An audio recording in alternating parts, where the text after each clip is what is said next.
Okay, so ito yung driver ng taxi Ken. Sir, anong pangalan niyo, sir? Ray po. Ray ano po? Kesana. Ano po yung sasakyan niyo, sir? Ken. Ken. Ano pong model ng sasakyan? 96. Model 96. So ano po yung mga... Kasi ang So ano pong nararamdaman nyo o nagiging problema ng inyong sasakyan, sir? ano ho, lagi nag-iinit sa makina. Naging nag-iinit. Saka ano pa po? Saka ano po, yung consumption ng LPG mataas. Ano po? So ito po, lalagyan na natin tong sasakyan. So ito yung makina. So dito natin nang ilalagay yung new oil dito sa may air filter. Tatanggalin natin to rito.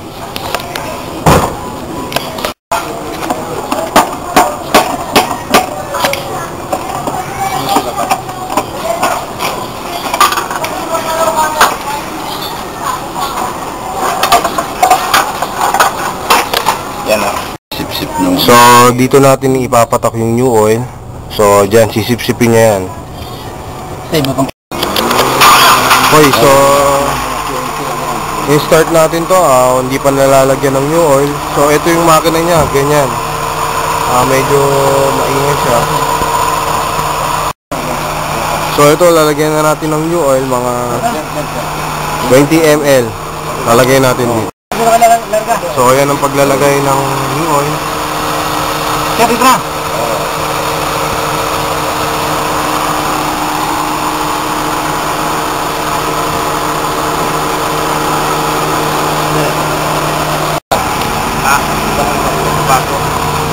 Ano yun, sir? Ano nangyari, ha? Gumanda ho yung hatak. Tumining. So naramdaman na po ni driver na tumining daw po yung tunog ng makina. Umagal ng konti.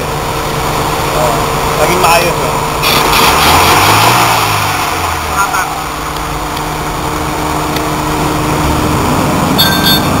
Ayan, tayo mo sa likod.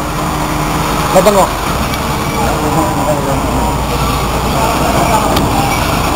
Ano, wala yung usok? Wala yung usok. Okay. Pasko ng maboto. Bumaba yung temperature. Bumaba yung temperature ng nung makina. So lumamig siya. Lumamig. So nakita natin lumamig yung ganun. So ito, nakita natin na bumaba yung temperature ng sasakyan niya. Lumamig after lagyan ng new oil. Ngayon, ano ba yun? So Ano masasabi mo? So ano masasabi nyo tungkol sa new oil? Maganda ho sa makina yung yung new oil. Kasi yung pagbabago ng makina ko, gumanda yung hata, bumaba yung temperature, saka nawala yung usok. Wala po. Yung usok to, nung nilagyan natin ng new oil, nawala siya. Anong kulay ng usok? Kulay blue. Kulay blue po. Oo, kulay blue ang usok. Nung nilagyan natin ng new oil, nawala yung usok.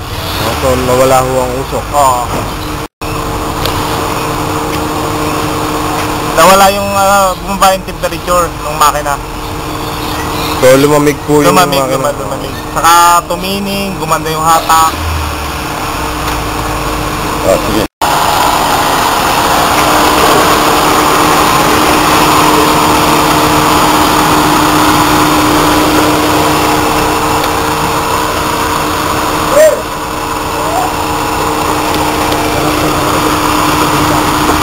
So ngayon, iti-test drive po natin itong Ken taxi matapos malagyan ng... So ngayon, iti-test drive na natin itong Ken taxi tapos malagyan ng new oil. So ngayon, iti-test drive na natin itong Ken taxi tapos malagyan ng new oil. So ito, iti-testing na po natin after natin malagyan ng new oil. Okay, so testing na natin. Bigyan mo ng time. Ilang pakiusap. Pino yung naging pino yung naging smooth siya. Sige. Kunti lang yun ang ilagyan namin, ha? 25. Oo. Para makapag-maintain po na halimbawa, full tank siya, pwedeng 10 ml to 30 ml. Pero hindi, pag nakapunta na yan, hindi basta mawawala yan. Sige. Hindi ganyan tulog ng makina mo. Kumaga. Apak mo. Magaan yung apak mo. Oo, yung smooth yung apak. Lumakas. 25 ml. Sa full tank ko, 25 ml. Isa ko yung kumagal siya sa 25 ml. Oo. Okay yun. Ng makina. Oo.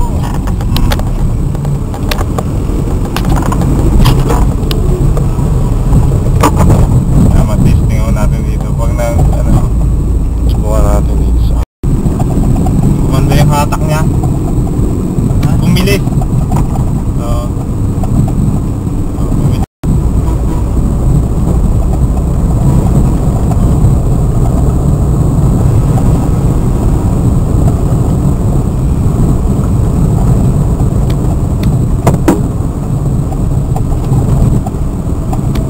Ang laki sir ang pinagbago. Malaki po. Laging matining kasi smooth na matulin.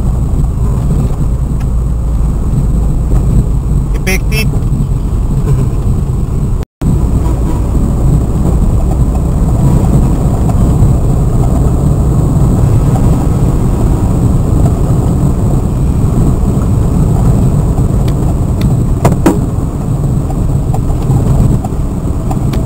Ang laki sir ang pinagbago. Malaki po. Laging matining kasi smooth na matulin.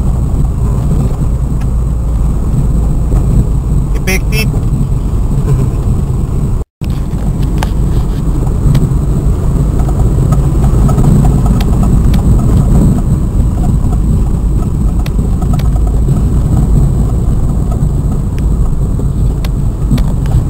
So, ito po, after nating testing, tanong naman po natin kay Mr. Ray, mga pagbabago. Mr. Ray, ano pong mga pagbabago ng sasakyan? Ang naging pagbabago po nung sasakyan ko, naging smooth siya, lalong bumilis ang takbo. At saka nawala yung usok na kulay blue. Ibig sabihin kinokontrol niya yung toxic doon sa loob ng makina.